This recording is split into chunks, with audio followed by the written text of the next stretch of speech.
just to see what's up, or to see if she can contact again, enter again. So maybe someone else. Yes. Oh, you're there? Okay. Yes, yes. Okay. It's just that it's a bit slow with the video on, so I'll turn it off from Yes. time to time. Okay. Yeah. And what I will do, Sandy, is that I will speak kind of slow, which is very difficult for a Puerto Rican, but for you, I will do it here. Uh, so, Good luck. and I have a few questions, Sandy, that I think that in a way what you have to tell us, of the many things that you can tell us, kind of are in good continuity with some of the points that Natasha and questions that she introduced. This is, by the way, Sandy is part of the working group of educators and curators for decolonization.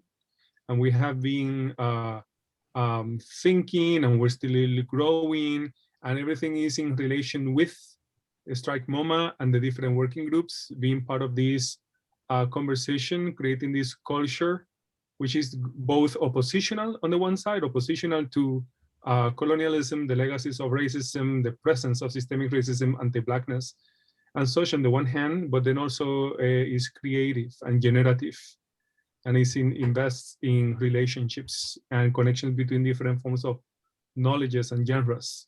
And so Sandy Hadebe is one of the founders of the Blackhouse Collective in South Africa.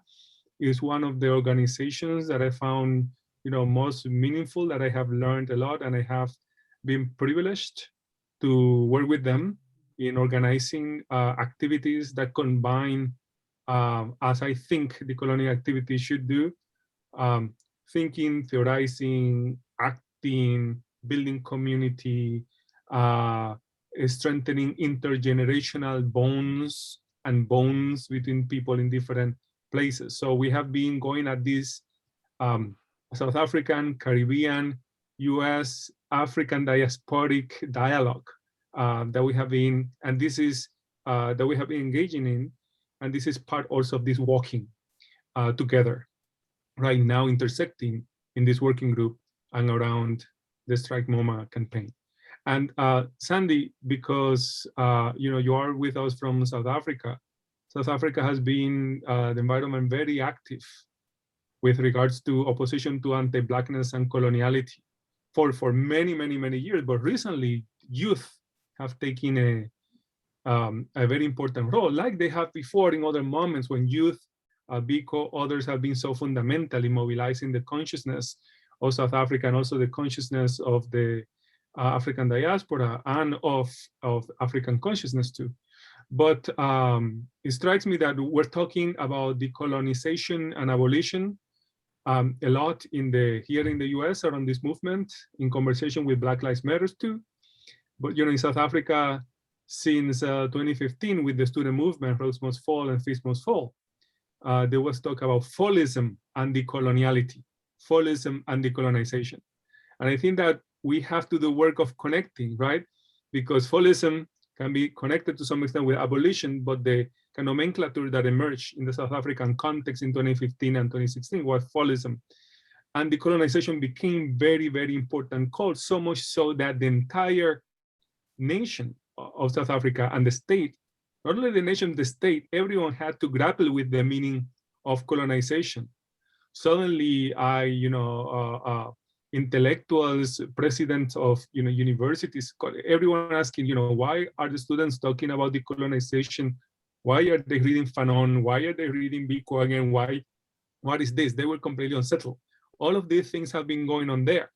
And during the 1980s in the US, in many liberal settings like universities, probably above all, probably also museums, but I know that in universities, many students and intellectuals participated very strongly in campaigns for the disinvestment from the apartheid government, right? Pushing their universities to cancel all investments in apartheid South Africa. And you ask many, folks from liberal to more left, more, radical and so on, many of them have some significant experience in the 1980s organizing against apartheid in South Africa.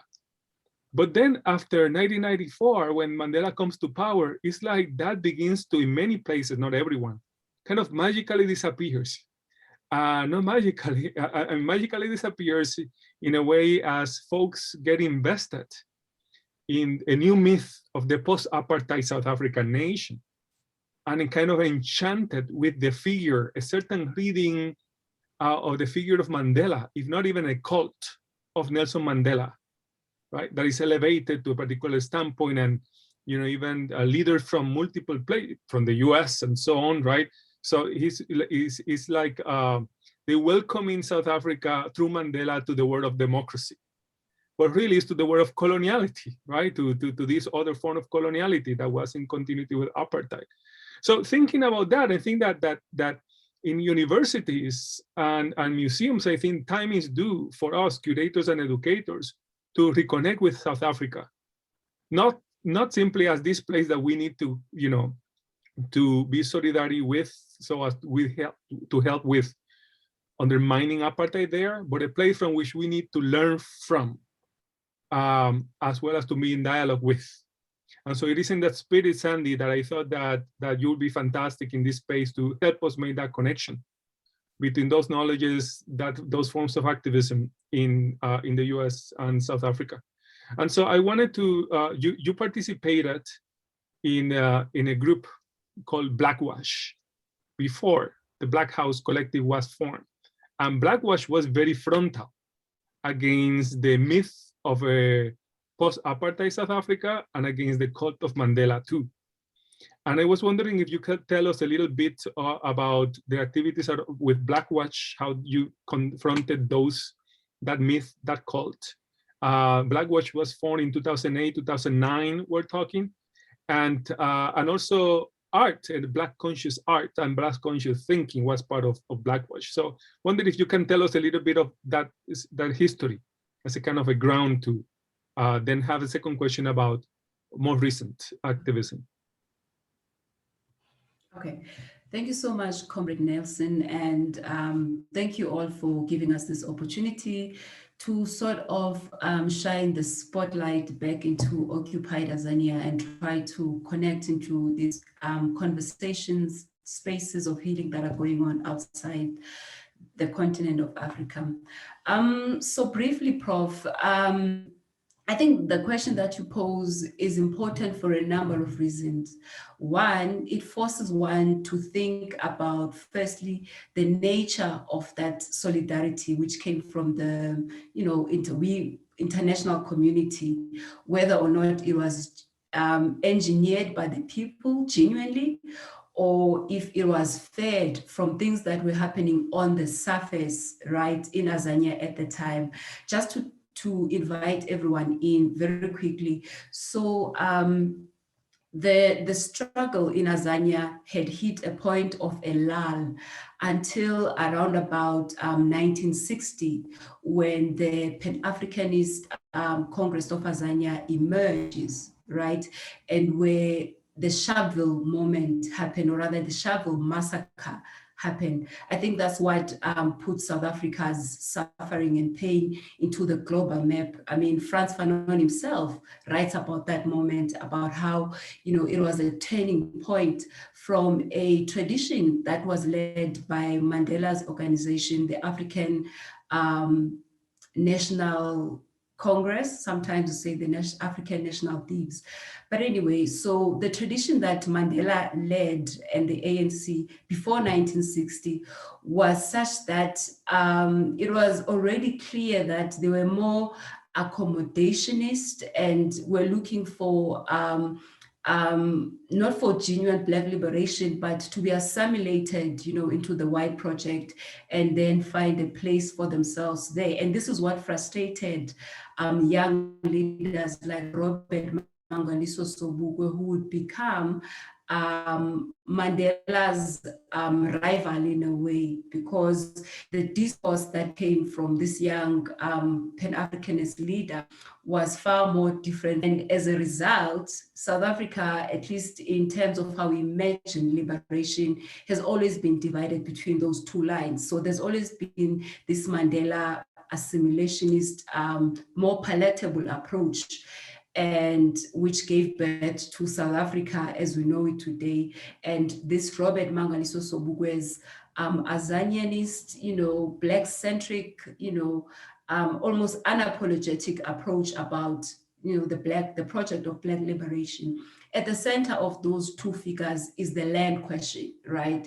So for Mandela and the ANC, the land question was not central, because they believe that South Africa belongs to all who live in it, black and white. Whereas when you go to China, China belongs to the Chinese and everyone else is accommodated by the Chinese. But then Mandela's vision of liberation was more of a South Africa that is liberated, but on the terms of the colonizer and the settler. And of course, 1960 was a turning point because a new imaginary enters the consciousness of South Africa, and people are beginning to ask questions that are more centric to who they are as a people, because they no longer want to see themselves as appendages to the logic of white supremacy, but want to assert themselves as Black beings in their rights. So that tradition emerges and moves parallel to what Mandela and the ANC have been doing for the longest time. Now, the interesting part there is that because the ANC had been in existence for much longer than the Pan-Africanist Congress, the international community knew the ANC. It was more popular than it did the Pan-Africanist Congress. But be that as it may, the 1960 Shovel Massacre, gave a shock to the world, to a point that if you were not supporting South Africa at the time, be it from a place that says, this oppression is enough, it has to stop, or to a place that says, things are getting out of hand, let's suppress this Black radical voice. And perhaps in that project also find a voice that we can hoist up and legitimize. And Mandela becomes that voice. And what most people don't know is that when Shovel Massacre happened, it was informed by a simple demand, right? That Black people in South Africa stop living as slaves. What we had in those days was what is called the dompas. Just like a particular, for example, today you can't go outside without wearing a mask. You're already marked that you are going through something. So we had almost like a ticket that says, I am allowed to be in this space, and the white boss or the white master has given me permission. So we were saying, no, we are going to redefine ourselves. And the first thing we are going to do is to burn that passbook.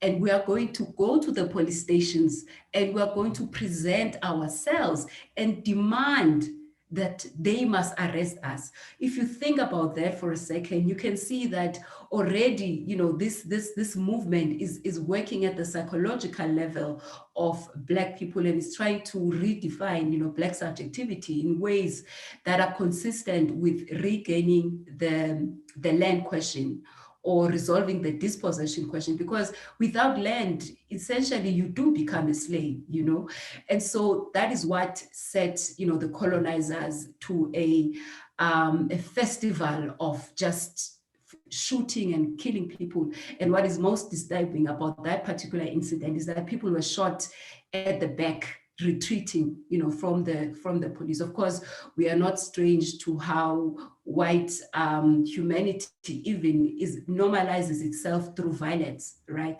So what most people don't know is that Nelson Mandela and the ANC were very critical of that move, the move by Robert Mangaliso Sobukwe and the PAC to burn the pass.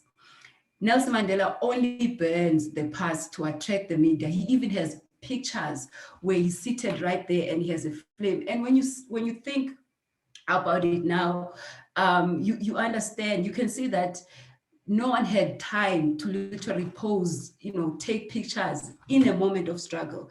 Surely this one was doing it for a particular reason. And that reason became clear, at least to us, when the 1994 negotiated settlement came to being.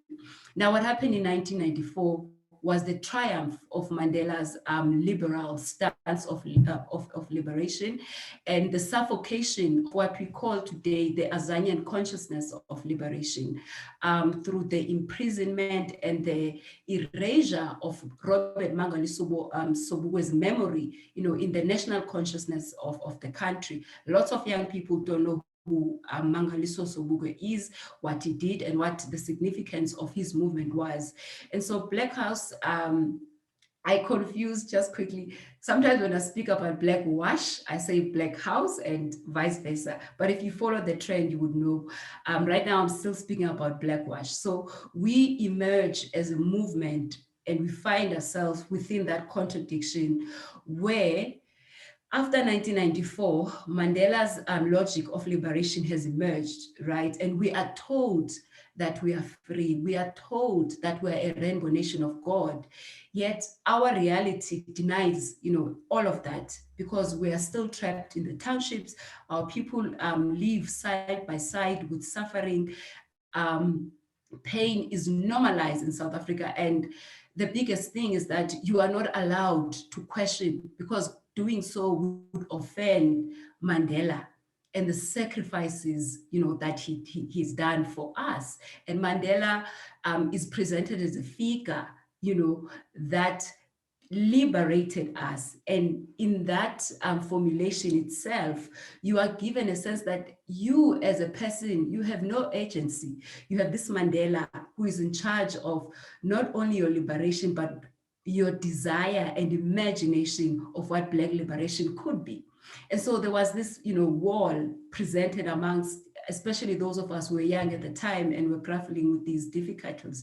And at the center of that wall was this figure, Mandela, who was loved by our oppressors pre and post 1994, because he actually starts negotiating with the apartheid regime while he was in their prisons. What logic is there? How do you go negotiate with the oppressor while you are in prison? The power dynamics, they have not changed, but this is what Mandela has done. Of course, today Black South Africans have come to pay the price for that compromise and that negotiation, because post 1994, Black life is devalued. Black people are dying, Black people are suffering, and life goes on as normal. And so those are the kind of things that the Black Wash movement wanted to blackwash, because a lot of our young Black people were whitewashed at the time, and because of Mandela and this notion of reconciliation without justice, by the way, because for us in the Azanian school of thought, there's nothing wrong with reconciliation, but if it is not requested by the oppressor, because we're just told to reconcile with people who never even apologize for what they did. F.W. de Klerk is alive today. The last apartheid president in South Africa is alive. And he has actually gone out to say that apartheid was actually not a crime against humanity. The United Nations was wrong to declare it as such. So we are forced to reconcile with people who go out publicly and put out those violent statements. And so as the Blackwash movement, we were aware that something is wrong here. And so we started, of course, through reading Steve Bandubiko and Frantz Fanon, we started asking these questions, and eventually we got together as the youth of Soweto, and we started, having these conversations, and that's where this idea of the FAC project, which was an aesthetic way of expressing our rage, giving it the truth that is deserved, because it's a voice that comes from the margins. It's the voice that's supposed to have died with Sobukwe, but it's also a voice that is countering the lie that is the 1994 Liberation Project. And so yeah, I think, I don't know if I've answered the question in total. I don't know if I have spoken too long. I'm worried about the time. How am I doing, Prof? You're doing great. Thanks so much for that important background. And what I hope is also that at least before week 10, that we have a part 2 of this conversation, potentially with you or another member of the Blackhouse, and we can continue some parts. But I wonder if you can say a little bit more about that, about the Black conscious aesthetic as you use it in the, can you explain a little bit more how that uh, that aesthetic was connected to the expression of your rage as young people at that juncture, and then maybe how that carries forward to the work of the Blackhouse Collective, which is also now a community organization embedded in Soweto, and then also invested in youth and youth learning. Could you talk about that Black conscious aesthetic in Blackwash and then in the Blackhouse? Okay, so in the Blackwash, our project became more about confronting the lie that is post 1994 liberation and going against everything else that we as young people were bombarded with in terms of the cultural space. So Blackwash then presented itself as a countercultural movement, whereby young people in South Africa are drawn to t-shirts, t-shirts that have a particular messages. And so when we saw the type of messages that young people were consuming through these t-shirts, we realized that that is the point at which we need to enter, our aesthetic conversation and expression. And so we set out to design, t-shirts that spoke, to that culture of erasure, culture of assimilation, and so forth. And one of the t-shirts that we produced was Fuck the Rainbow Nation t-shirt, right? And obviously we're quite aware that we wanted to use what we call shock therapy, because a lot of Black youth at the time were just lulled into this Rainbow Nation discourse of Nelson Mandela and the ANC. And so when we came out with the FAC project, right, we obviously attracted a lot of young people who had actually seeing or were suspicious of some of the things that were happening in South Africa. I mean, if you are saying that Mandela liberated us and I'm free, why am I still living in a shack? Why do we have suburbs that are exclusively for white people alongside, the poverty and the squalor of Black people? In South Africa, I think is one of the only townships that has normalized neighborhoods that are in extreme poverty to be just a street away from splendor and squalor. Yet there is no conversation, yes, people go that side to steal and the state punishes you hard. And at the end of the day, it's just normalized, it's a way of life. And so Blackhouse came out to say, it's not a way of life. We need to rethink everything about this life. And those t-shirts carried that messages. And we got a lot of backlash, obviously, from the media, from our parents who had been trained to psychologically idolize, this Mandela. And we came to be, we were seen as ungrateful, as these young people didn't even know what the struggle was about, because the struggle ended in 1994 when Mandela was liberated, end of story. And this was, of course, not our reality. So what the Blacklash did was to actually bring us closer together, because we were a small voice and yet we were carrying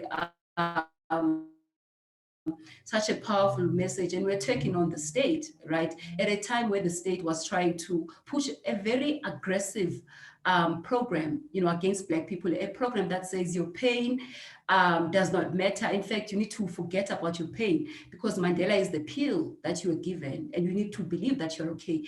And so when we felt isolated and demoralized, I think organically, the idea of Black love emerged, whereby we're able to say, look, yes, we are dispossessed, and yes, we are speaking the truth, but our people are also not ready to hear us right now. How do we reconcile those two and find a language that sort of sustains our work, and sustains our vision? And so we decided that over and above everything else, when Black people are told these painful truths, they need to know that it comes from the aesthetic of Black love, and we expressed that Black love through working with township schools. So we took our messages to township schools, and we're seen as this, big sisters, big brothers who are mentoring these young people. And at a time where Black schools were not teaching our children anything. In South Africa, it's not a surprise that a child would be in a first-year student, but they cannot read or write or construct basic English, sentences, because South African schools to date, are grossly serviced. They don't have the infrastructure, yet you are told you are in this rainbow nation and everyone is equal. And so we took our language of rage and we, packaged it into what we call Black love. And it was, it had a bigger reception within the spaces that we worked with. And so that gave us a way to sort of engage with our people through a language that says, look, we need to be angry, but we're also, caring, and we're also doing the work of healing in our anger.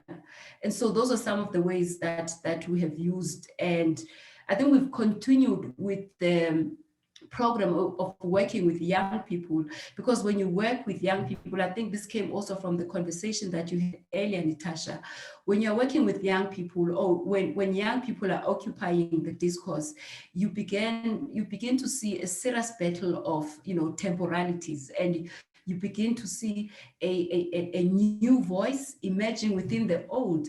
And that wrestling and that tussling is important to force people to reimagine or rethink certain realities and try to accommodate other realities. And so working with young people from Soweto has been one of the most fulfilling and most powerful thing for me as an activist. And just a quick footnote. So I come from Rose University, right? And most of you know Rose University, the name Rose tells you about the type of experience that a Black child or student has in that particular university. So I come straight from Rhodes with my master's. I'm ready to not really engage the world, but ready to retreat from the world, because my experience at university has not allowed me to engage more truthfully with the world. In fact, it has said that I'm not enough. It has said that my thoughts are not, my knowledges are not acceptable. So I come from university wanting nothing to do with academia, wanting nothing to do with anything but the Black community, because I felt there must have been something that I should do as a Black child who understands white supremacy from Rhodes University to the younger people who are coming, after me. So I finished my master's and I just go into this project of building movement. So the Blackwash movement I built, and I also built another program with works with young people, Siapambile, and I also built the Blackhouse, and that experience alone has taught me to be okay with perpetual building, because each moment requires a different strategy. So when the Blackwash project was not enough, or when we felt it had exhausted some of the things, we moved to something else. And so that's how the Blackhouse project is born. And we believe that the Blackhouse actually houses the ideas of Blackwash. So there is continuity there. And one of the interesting things that we do in the Blackhouse in working with these young people is to experiment with, decolonial ideas of coming to knowledge. And so we organize camps and we take young people to these camps, and we really give them proper education, and education that does two things. One, it makes them rebellious and it makes them question things, which obviously brings problems to us from the side of the parents who have accepted the status quo. But at the same time, it rehumanizes them in ways that are phenomenal. I'll give you an example. So in one camp, we decided to give the kids a reading of an archival material that was written by Steve Biko when he was, young, right? And so we asked the student to read this material and then feed it back to us through a play, a theater piece. We were amazed at what the students could feed back to us in their artistic expression. Actually, it was more enriching than what they could give us when they were actually writing down or speaking to us. And so there you begin to see how, decolonial ways of pedagogy are liberatory to young people. And it's unfortunate that, these programs are not encouraged in South African schools, and that you almost have to steal kids and take them to a camp situation whereby you can, do this, liberatory work with them. So that's the kind of work that we've been doing as the Blackhouse Collective. Thank you, Sandy. I found that really amazing, and I am familiar with some of these, and I learned so much. And also it was striking to see, well, first of all, imagine, I mean, this is a virtual space accompanying, parallel to what is happening outside the museum, outside the Moma. So all this knowledge is being dropped outside the museum, outside the walls of the museum, right? So they lock the museum, but the knowledge is being dropped in this way, right? The knowledge is being shared in this impressive way. So I think this points to what Natasha was saying before in terms of building the culture of communication and sharing, that this space and the space, the physical space, and the whole Strike Moma initiative is trying to foment. And I also found it striking that when you talk about perpetual building and how each moment called for particular intervention and form of building, which has to do with, raising questions, fresh questions, and also rehumanizing, expressing anger and loving, and how that animated the creation and development of Blackwash and then Blackhouse, and like that it continues. That I think that a number of the organizations that are now have come together in the Strike Moma campaign initiative have similar trajectories, including DTP among others, right? Decolonize this place also perhaps as one, then presenting, organizing a certain kind of actions, and then growing, right? Growing, adjusting, changing, but in growing, not abandoning, but adapting, adjusting, enriching, right? As all life, when something is alive, it just grows and it doesn't get stuck. It just goes in this way. And I think that there are parallels there in terms of organizational structure and impetus that make for many conversations, right? Going forward. And all of this, actually, this may have to do, may be central to the, if we call it the methodology of the post-MoMA future, right? If there is a methodology of the post-MoMA future, it may be already embedded in this kind of organizing that now we're sharing from South Africa to the US to India and different places, right? So maybe the methods, the theory and method of the post-MoMA future is being embedded in the action, which of course connects with what DTP has referred to as, movement-generated theory. But then also another thing that struck me is how the cultural work is connected with the pedagogy and with community work, right? And how in different moments, one area or the other may have more emphasis, but all of them are intrinsically interconnected. There is no art or cultural work disconnected from this life of thinking, of questioning, of rehumanizing. There is not like the market of art, right? The art market or the exhibition out there are disconnected from this struggle. No, what is alive is this struggle and the connections. And lastly, Sandy, in your reflection about, graduating from, getting your title. And in South Africa, as a Black person and a Black woman, having a title, right? Not everybody, not every Black woman, every Black person gets a title from the university. And that means like, it's meant to be like this ticket to some kind of middle class or to some kind of success. But what you have done is say you're retreating, not even staying in the academy or taking it as a ticket for that, but going back to the community, and reminded me about, Marronage, about being a maroon, escaping from the plantation, the university, going back to the community. And that may be yet another term, Marronage, that we can put along with fallism, decoloniality, abolition, in this kind of building the grammar and the lexicon of the post-MoMA future and of a decolonial reality. So anyway, that is a lot. Thanks a lot. I hope the next time we can continue from here, because I know that the Blackhouse became a kind of mecca for the number of the student leaders in Rose Must Fall and Feast Must Fall. Yes. Yeah. And I don't think, I think it's 6 hours ahead. You're 6 hours ahead. And I know, and Natasha, I want to go back to Natasha to see how much time we have. And I know that you're pressed on time, but if you cannot elaborate, maybe you can give us a short, and then the next time that you participate, we give you more time, and Comrade Rituli can join us, and we can also talk about other things. Okay. I think just a quick note on this idea of time. I think there's a powerful way in which this moment right here belongs to us, not to the 6 hours ahead or the 6 hours behind. And so I really want us to exhaust. I'm here.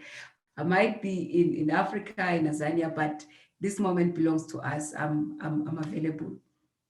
So let me just quickly say one thing about that experience with the university and how that also influenced how we theorized our project in the Blackwash.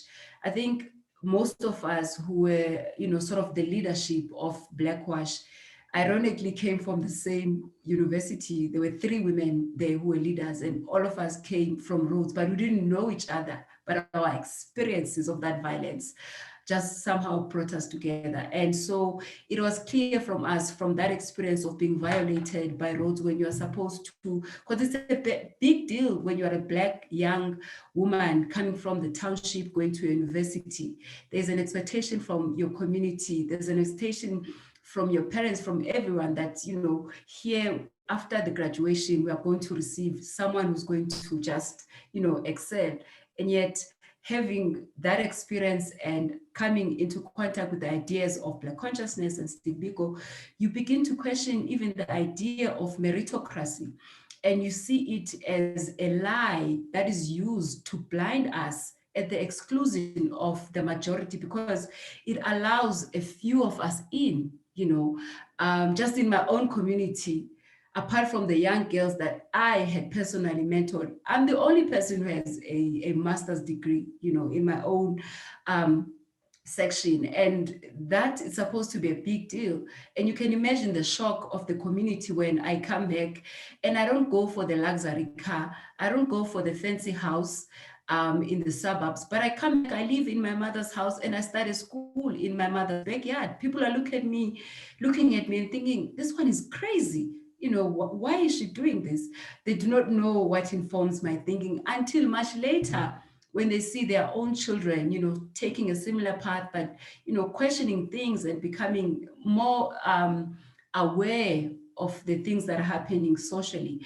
And so I think my idea of building a movement collectively with young Black people is informed, by that experience, because also as a Sunya student at Rhodes, I could see how young Black kids were being discouraged. If you couldn't speak English, the system automatically wrote you off. It meant that you were stupid. And the white child who speaks very, mediocre English and cannot even grasp some of the concepts that are in their language is automatically, put above. And I have seen, as a tutor, as a lecture assistant, how Black kids are broken from there. So I've always been, I guess, very sensitive to how younger people and students are treated by the university. And so when Rhodes Must Fall happened, Fees Must Fall happened, I am, an adult, quote unquote, because that's another story altogether. But I'm in a position where I can relate to the frustrations of the students. And I'm also, because I'm slightly, older than them, I become a voice of reason, not just me, but people my age, people my experience, members of the Black House. When I say I mean we.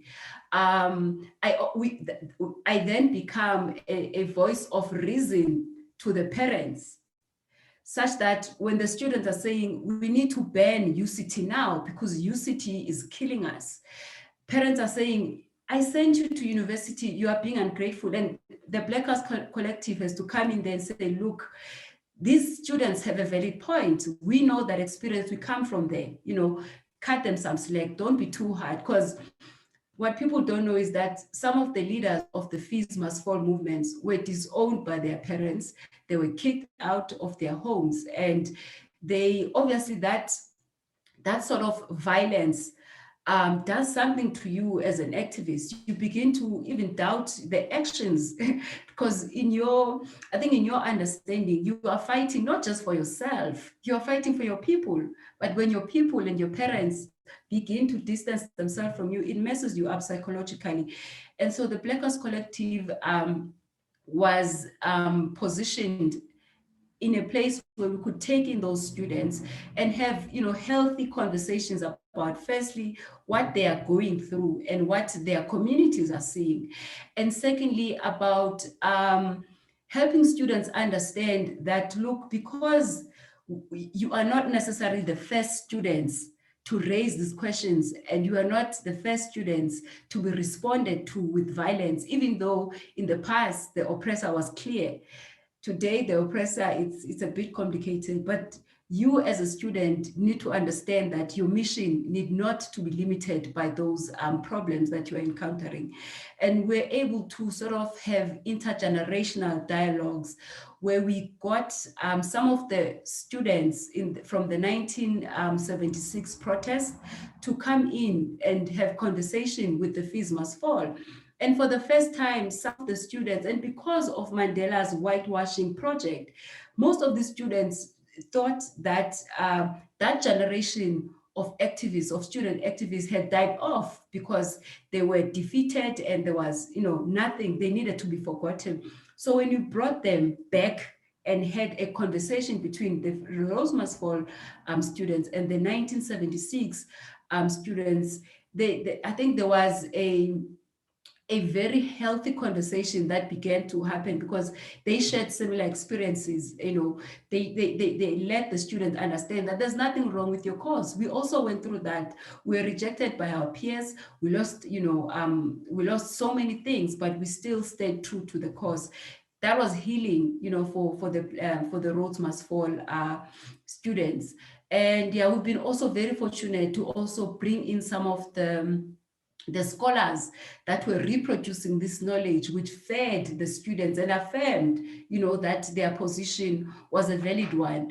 We had, of course, Professor Maldonado Torres, whom the students were so excited to be in the same space with and exchange, those healing energies, and all in the name of validating their struggle and validating their pain, and also validating their claim to humanity. We're able to do that in a very small house, which we called the Blackhouse. Nelson has been there, Professor Louis Gordon has been there, and many more others. Yeah.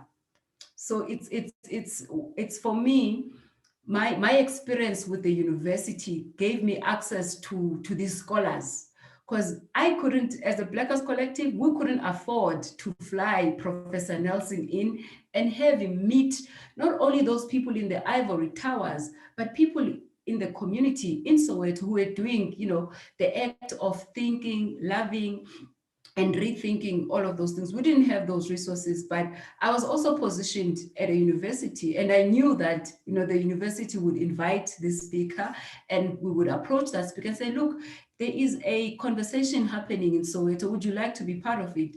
And of course, those professors that were truly progressive accepted the invite. Others were like, are you going to pay us? Is there an honorarium? Which just shut down the conversation for me. Because I'm like, but you should understand, you write about these things, you know. But then, yeah, those are some of the interesting lessons that we got, just from working with students, working with the university, and just, doing our work as the Blackhouse Collective.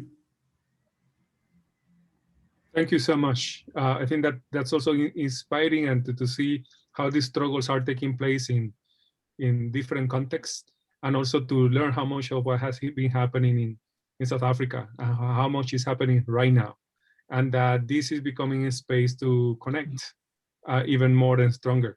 Thank you so much, Sandy and the Blackhouse. And I'll pass it to Natasha. Yeah, thank you so much for that, Zandy. I mean, I'll just say a few things, and I think I'll also open space for people to share if they want to share anything. But just a few things. I think what you were saying was resonating a lot with me, specifically both because I was raised in India, and I specifically come from Punjab, and then I've also lived for 10 years in the U.S. and been part of like kind of organizing around in New York City. And I feel like what you're saying applies to both places, and also Palestine, Stephen. We should, you should talk more about it. This is, even Palestine, we have a similar condition. And I think the condition of liberalism, like, for example, you were talking about Mandela, and I was thinking about Gandhi the whole time. That's what they did, the same thing with Gandhi. You can say that about MLK in the US, right? And Those it is, yeah, creatures. no, it's a similar project where like for example in India, Gandhi, when he was he wasn't asking for full freedom. He was asking for, like, he wasn't, there's this word Pun Swaraj, which is full freedom. He wasn't asking for that. It was only movements like people like Bhagat Singh and Udham Singh and other people, and then not just from Punjab but overall as well, who pushed like, no, it has to be full freedom. And also I think really what was important was that often it's historicized, that actually it was non-violent struggle that won India its independence, versus actually it was diversity of tactics and strategies, which involved many different movements and many different groups doing things that wasn't just led by Gandhi. And so I was just thinking that there were so many parallels there, because I think that if you continue that to today, and like this is something Fanan has of course talked about, like how the local bourgeoisie often takes over even after decolonization. India is a prime example. So is Palestine.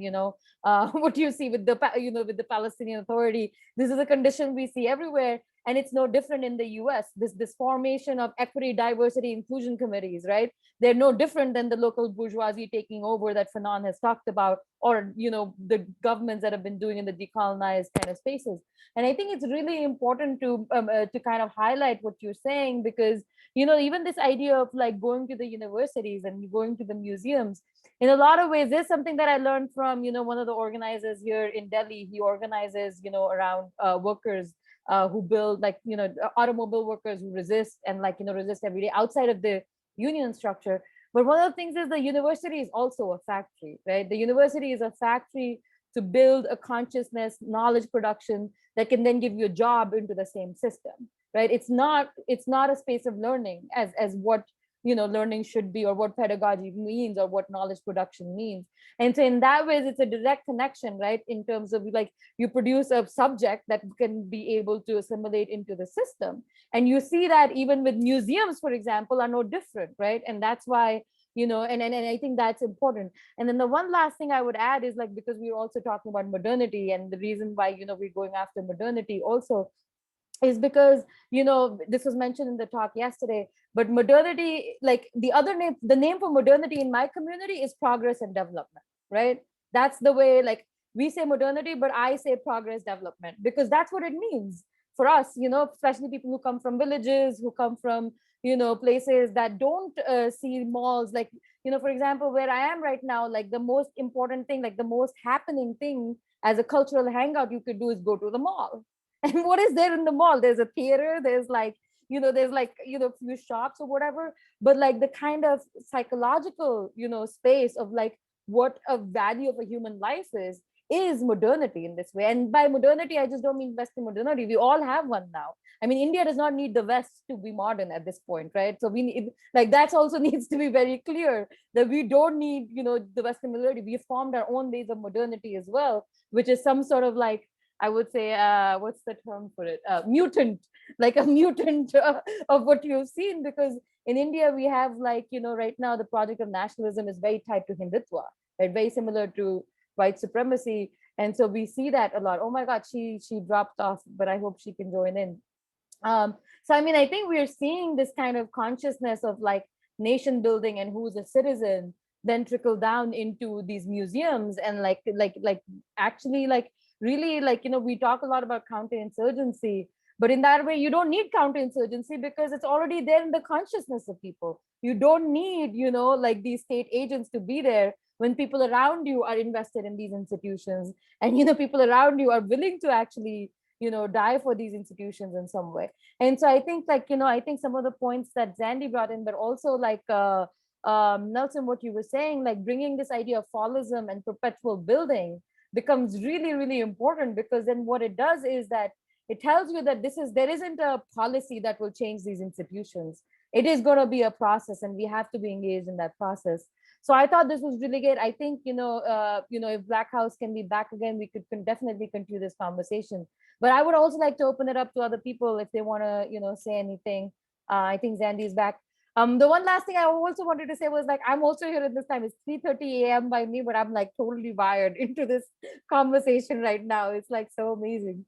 Yeah, thank you so much for that, Zandy. I was just sharing like, the idea of building as well is something very important. And I think Nelson spoke really well to that. No, thank you.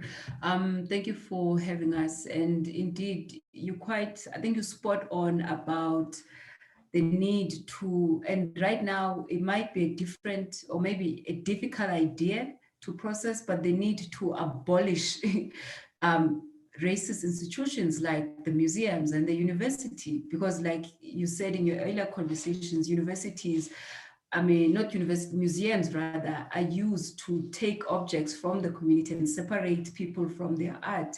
Universities do exactly the same thing, and yet we're afraid to call for their, complete abolition. But this is why we are part of this Strike Moma conversation, because we are plugging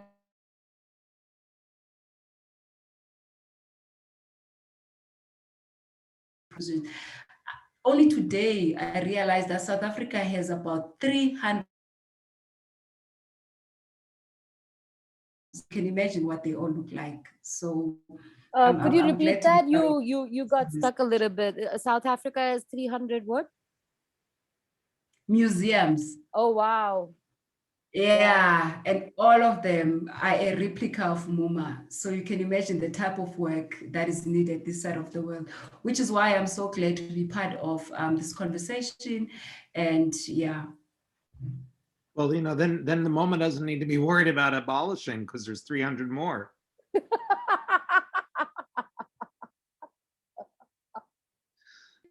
No, but if you think about it, if you abolish Moma, which is right in America, the trauma will be felt here, and overnight we'll go through those 300. Yeah. Wow. Yeah.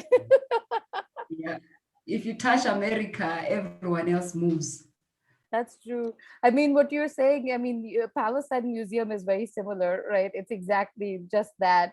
In Egypt, there was, the Egyptian National Museum just opened, I think it was last month, they had a whole parade that went from downtown Cairo to New Cairo, which is just the new zone. Like it's like completely 20 kilometers away from like the whole history of what Egypt is. It's New Cairo, literally like development progress, like the concept of Abu Dhabi, Dubai, Las Vegas, like this settler mentality being exported. And then they had a whole procession of like things that went. And I mean, in India it's no different. Like everything looks like behind the glass case, this precious thing, art needs to be separated from the people, and we need to go and look at it and reflect in a certain way. So I think what you're saying is right.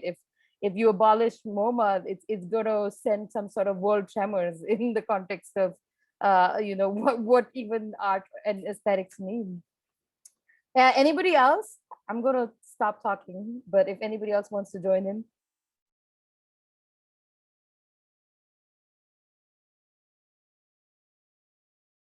I don't want to jump in front of anybody. It seems like I saw you was looking very interested, so I didn't want to interrupt.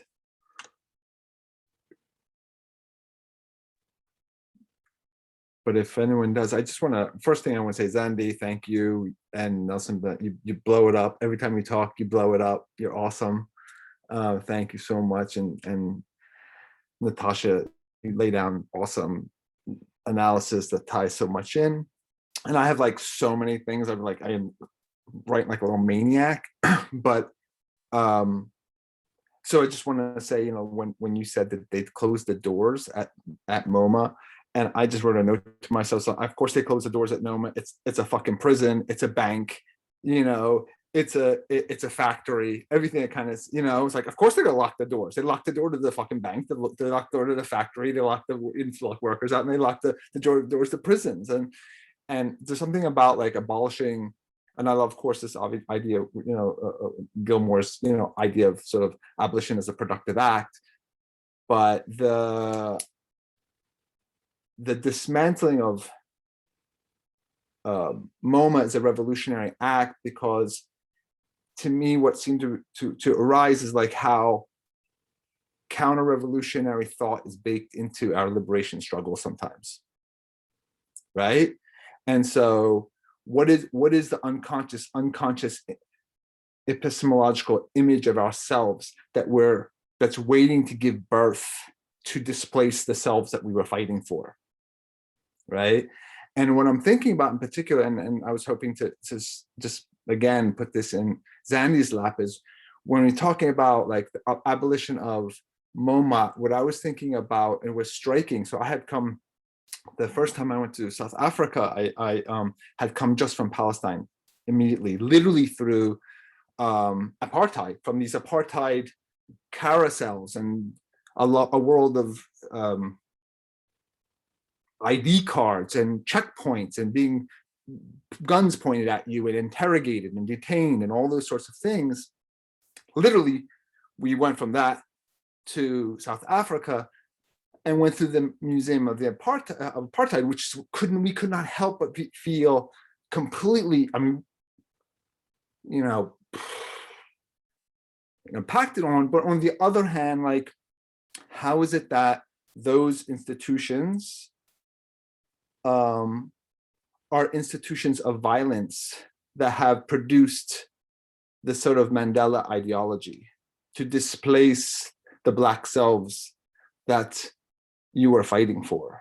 So maybe I was hoping you could, because you spoke to these multiple levels of violence, one which is like cops just beating on people in the you know, Fees Must Fall, Roads Must Fall, right? Or people being thrown out of their homes, but also to kind of have like the happiness of the good everyone loves post-apartheid South Africa, the ideal museum of what a museum is supposed to look like actually is displacing certain sense of Blackness. So I was wondering if you could speak to sort of like, what is the Blackness that is being produced institutionally, right, in South Africa? That's not too abstract. No, thanks for that question, Stephen. It's interesting that you could pick up as you're moving from the experience of Palestine, and then you are just hit with the Apartheid Museum. That's our reality every day. And the most painful part about even the idea of, because South Africa is a settler colony, right? And there are more continuities of the violence than changes or breaks. And so institutions like the universities, schools, and the museum are used to sort of legitimize the continuity instead of opening up the space for disengagement to say, look, we are here now, we are this new democracy, this miracle democracy. How do we then constitute ourselves? How do we rebuild? Because we've just come from a traumatic experience of apartheid. How do we negotiate with that so that we remake that part of ourselves which was, you know, no, we don't do that. We're not even allowed to do that. Instead, and I'll give the example of the Apartheid Museum. We are given a picture that says, look, apartheid is over. We have taken the Black memory of pain and suffering, and we've packaged it nicely for you, and we've put it in the Apartheid Museum. So if you want to know about apartheid, which is not here, which is gone, which is non-existence. The only way you can get to know or get to understand what it was is if you pay a certain amount of fee and present yourself in that institution or museum called the Apartheid Museum, only to be confronted by lies upon lies about, firstly, the curation of that museum itself is problematic in that it excludes some of the stories, some of the violences that were committed to our Black mothers in particular, because there is in South Africa, and I think everywhere in a racist society, there's always the desire to feed into the master's idea of what you should be. And so one of the first things which becomes a serious project for the master is how you appear. You know, Fanon had his own experience when they said, look, Mama, a Negro, I am scared. So in trying to address that, rich whites in South Africa created beauty products for Black people that were laced with hydroquinone, which is poisonous, and it burned our mothers and our grandmothers' skin so much that a term that is used for those burns and pimples and acne is called, in South Africa, it's called machubaba, which etymologically translates to, ow, it burns, you know, when you get hit, you say, achoo, you know, so we call that machubaba because we are trying to say this thing burns our skin. Those white people who manufactured those poisonous beauty products are the same people who have given to Black people the Apartheid Museum.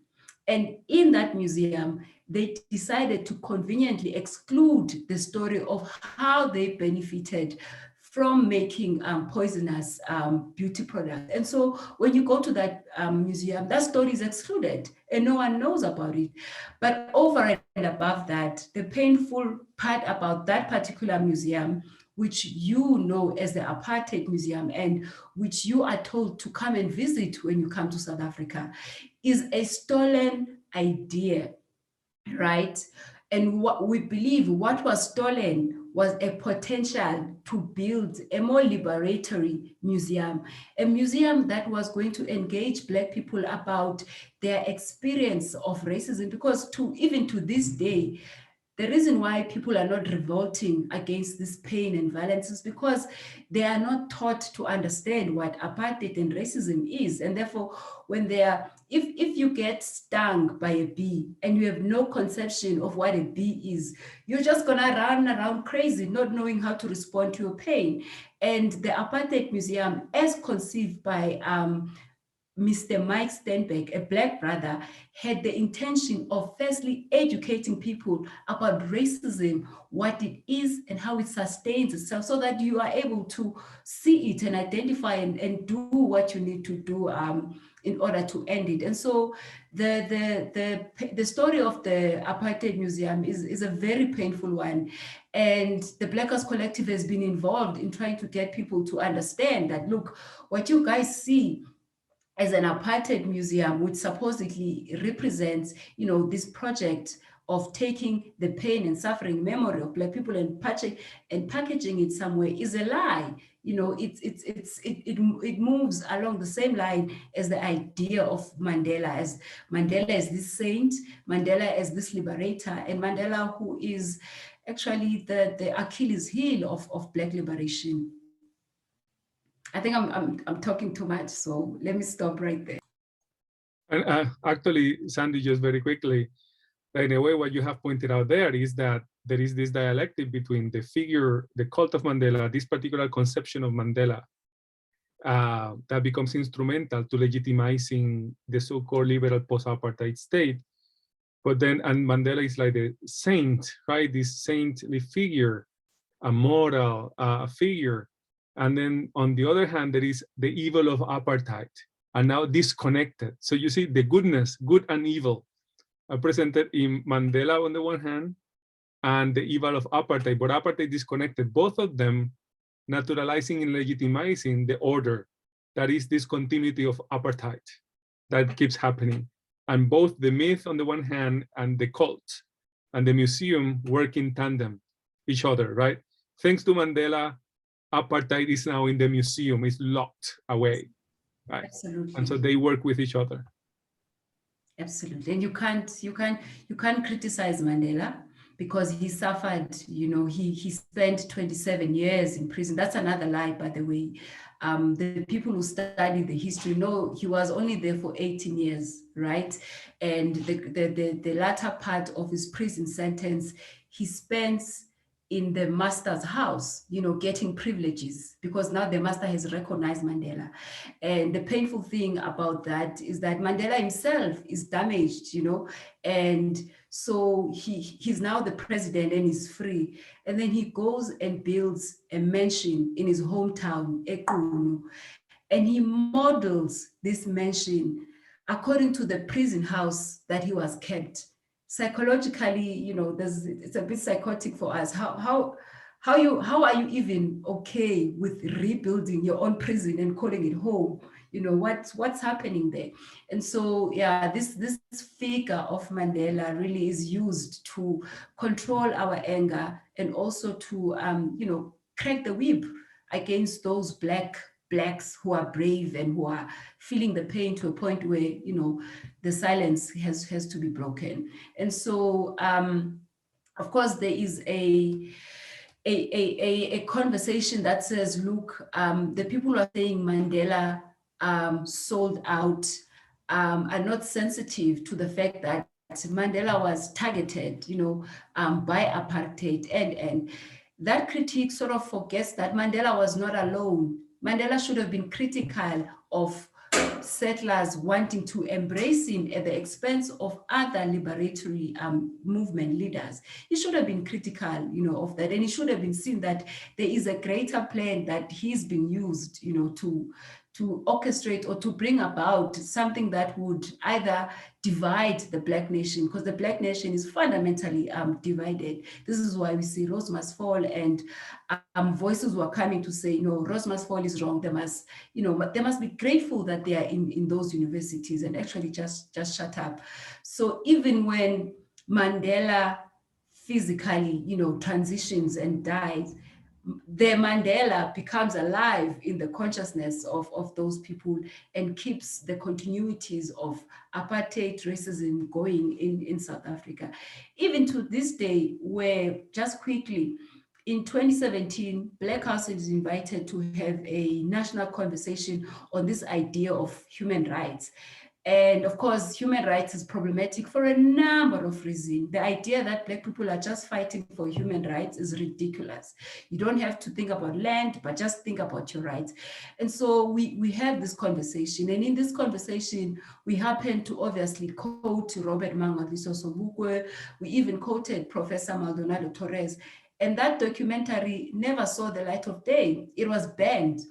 This is post 1994, where media freedom is supposed to be a real thing.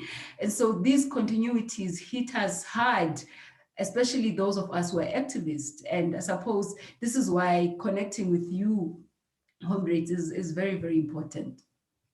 I'll pause there for now. Another thing to say about, not just the example of Mandela, but just to think about the museum as a site of nationalist narrative and an extension of that. I feel like, Natasha, we might have talked about this before, but like one of the reasons why we need to locate ourselves at the museum among other sites is that it is a space of definitive death in the daylight. This is something that Boris Groys says. And in this essay that he wrote about art and activism, he talks about like the example of Lenin and Lenin's tomb, that even though Russians over time have asked for Lenin to be buried, that the Russian government won't do it. Because if Lenin disappears from visibility, the visible deadness, there's always the chance that Leninism could return. So this desire in some ways of linking everything that you're talking about, Zandy, which intersects with my own experience with Palestine as well, but also Palestine is here too, and to kind of understand that that these things are linked. That if we empty the vitrines, or we actually do push forward with something that's said in the Strike Moma document, that their archives are our receipts, that this kind of recuperation and our reconnection to these art objects, is something that will push against, I think, some of these mythologies. Even doing things like making doubles. Like some of these artworks that are in there, like a Felix Gonzalez Torres is really easy to make.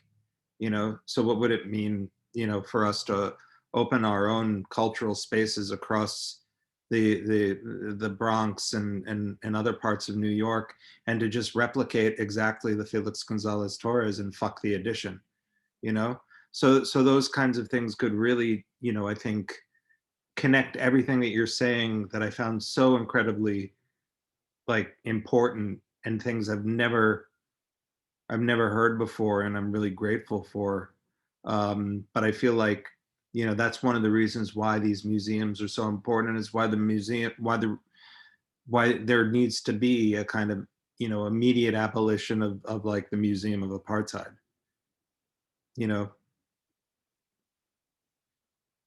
Because it's a fake deadness. It's still alive and well. Absolutely. It causes further confusion, even to people who are feeling, the sting of racism and oppression. But if if there's a museum of apartheid right there, then it invalidates your claim to oppression and all of those things.